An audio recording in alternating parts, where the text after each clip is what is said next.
शीतल हेम मंदिर शोभितम् श्रीबद्रीनाथ विश्वम्भरम्। जय हिमालय, जय भारत। हिमालय लोग यूट्यूब चैनल में आपका स्वागत है और मैं हूं जर्नलिस्ट डॉक्टर हरीश चंद्र लखेड़ा। अयोध्या में भगवान राम अपने मंदिर में लगभग 500 साल बाद लौटेंगे। इस समय पूरा देश राममय हो चुका है।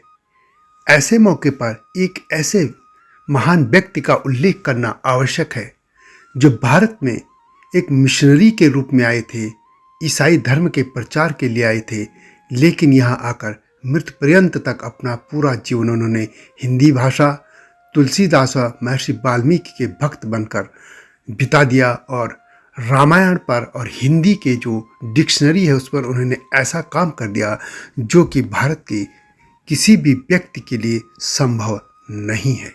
और उस महान व्यक्ति का नाम था फादर कामिल बुल्के, जो कि बेल्जियम के निवासी थे।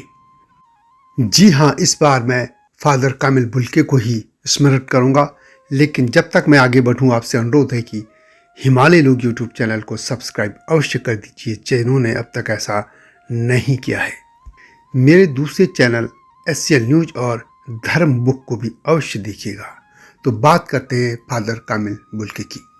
फादर कामिल बुल्के का जन्म बेल्जियम में 1 सितंबर 1909 को हुआ था। वे 26 वर्ष की उम्र में बेल्जियम से भारत एक मिशनरी के रूप में ईसाई धर्म का प्रचार करने के लिए आए थे। उन्होंने बेल्जियम में ल्यूबेन विश्वविद्यालय से सिविल इंजीनियर की डिग्री ली थी। लॉर्ड मैकाले की शिक्षा और भाषा नीति के लागू होने के ठीक 100 साल बाद कामिल बुल्के भारत आए थे और यहीं के होकर रह गए। यहाँ आकर उन्होंने हिंदी भाषा सीखी और फिर भगवान राम पर PhD कर डाली। वो हमेशा इस बात के पक्षधर थे कि भारतीय अपनी भाषा को छोड़कर आखिरकार क्यों अंग्रेजी को महान भाषा समझते हैं और उसे बोलने में अपनी शान क्यों समझते हैं। उन्होंने लिखा भी है कि जब वे भारत आए तो उन्हें यह देखकर दुख व आश्चर्य हुआ कि अनेक शिक्षित लोग अपनी सांस्कृतिक परंपराओं से अनजान थे और इंग्लिश बोलने में गर्व महसूस करते थे।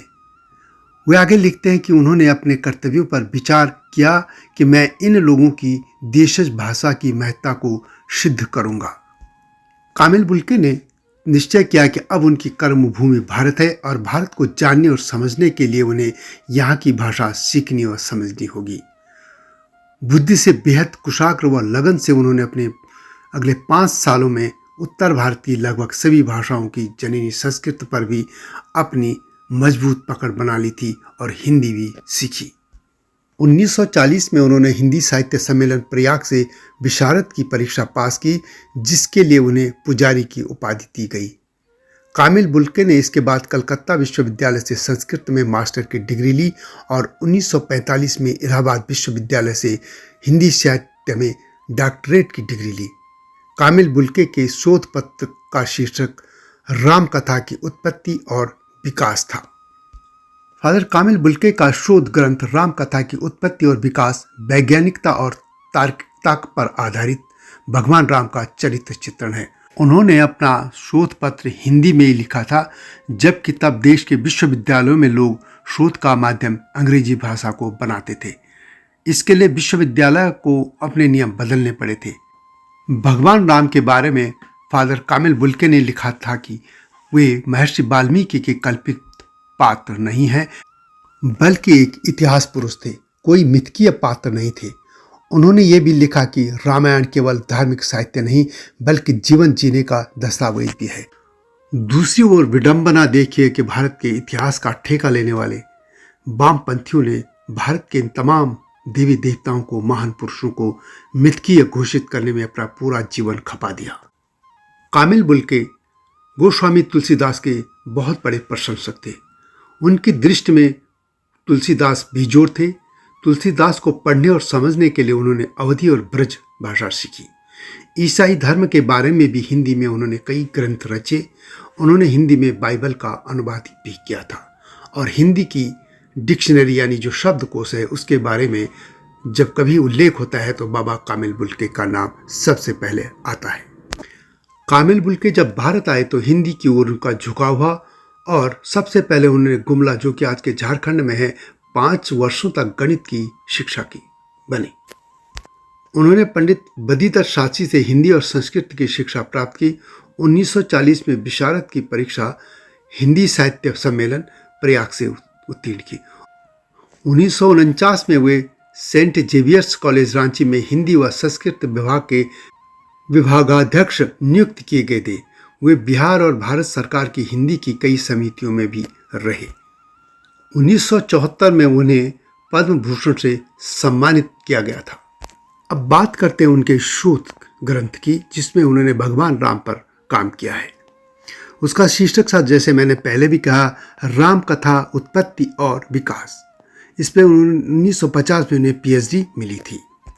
इस शोध में संस्कृत, पाली, प्राकृत, अपभ्रंश, हिंदी, बांग्ला, तमिल आदि समस्त प्राचीन और आधुनिक भारतीय भाषाओं में उपलब्ध राम विषयक विपुल साहित्य का ही नहीं, बल्कि तिब्बती, Burma, Sinhala, Indonesia, Malay, Thai आदि एशियाई भाषाओं के समस्त राम साहित्य की सामग्री का भी अत्यंत वैज्ञानिक तरीके से उपयोग हुआ है। यानी उन्हें विश्व भर में जितनी भी रामायण हैं उन सबको उन्होंने यहाँ संकलित कर दिया था। यह शोध ग्रंथ पुस्तक के रूप में भी है और इसके प्रथम भाग में प्राचीन राम कथा साहित्य का विवेचन है, जिसके 5 अध्यायों में वैदिक साहित्य और राम कथा, वाल्मीकि कृत रामायण, महाभारत की राम कथा, बौद्ध राम कथा और जैन राम कथा संबंधी सामग्री को पूर्ण उसकी समीक्षा की गई है। दूसरे भाग में राम कथा की उत्पत्ति है, तो इसके 4 अध्यायों में दशरथ जातक की समस्या, राम कथा के मूल स्रोत के संबंध में विद्वानों के मत, प्रचलित वाल्मीकि रामायण के प्रमुख प्रक्षेपों और राम कथा के प्रारंभिक विषय पर चिंतन किया गया है। इस शोध ग्रंथ के तीसरे भाग में अर्वाचीन राम कथा साहित्य का उल्लेख है। इसमें भी 4 अध्याय हैं। पहले और दूसरे अध्याय में संस्कृत के धार्मिक तथा ललित साहित्य में पाई जाने वाली राम कथा संबंधी सामग्री की परीक्षा है। तीसरे अध्याय में आधुनिक भारतीय भाषाओं के राम कथा संबंधी साहित्य का विवेचन है। चौथे अध्याय में विदेश में पाई जाने वाले राम कथा का इसमें सार दिया गया है, जिसमें तिब्बत, खोतान, हिंदेशिया, हिंदचीन, श्याम, ब्रह्मदेश आदि की जो सामग्री है उसका पूरा परिचय इसमें दिया गया है। अंतिम और चौथे भाग में राम कथा संबंधी एक एक घटना को लेकर उसका पृथक पृथक विकास दिखाया गया है। और अंत में राम कथा की व्यापकता, विभिन्न राम कथाओं की मौलिक एकता आदि सामग्री इसमें दी गई है। उन्होंने कुल मिलाकर 29 किताबें लिखी। उनके तैयार हिंदी, अंग्रेजी शब्दकोश आज भी प्रामाणिकता और उपयोगिता की दृष्टि से सर्वश्रेष्ठ माना जाता है। बाबा कामिल बुल्के की मृत्यु 17 अगस्त 1982 को दिल्ली में हुई थी। विश्व भर में बिखरे रामायणों को एक साथ संग्रहित करने का श्रेय बाबा कामिल बुल्के को ही जाता है। माना जाता है कि विश्व भर में 300 से ज़्यादा ऐसी राम कथाएं हैं जो अलग अलग हिस्सों में प्रचलित हैं। इनके अलावा 2 से 3 हज़ार लोक कथाएं भी हैं जो भगवान राम से जुड़ी हैं। भारत के अलावा कई देशों में कहीं न कहीं और किसी न किसी रूप में राम कथा सुनी जाती हैं। तो यह थी बाबा कामिल बुल्के और उनकी रामायण कथा को लेकर के शोध की गाथा। अब मैं विभिन्न देशों में जो विभिन्न तरह की रामायण हैं या राम कथाएं सुनी जाती हैं उनके बारे में एक एक करके आपके सामने लाऊंगा। अवश्य देखिएगा और शेयर भी कीजिएगा और चैनल को सब्सक्राइब अवश्य कीजिएगा जिन्होंने अब तक ऐसा नहीं किया है। मिलता हूँ नई राम कथा के साथ, तब तक जय हिमालय, जय भारत।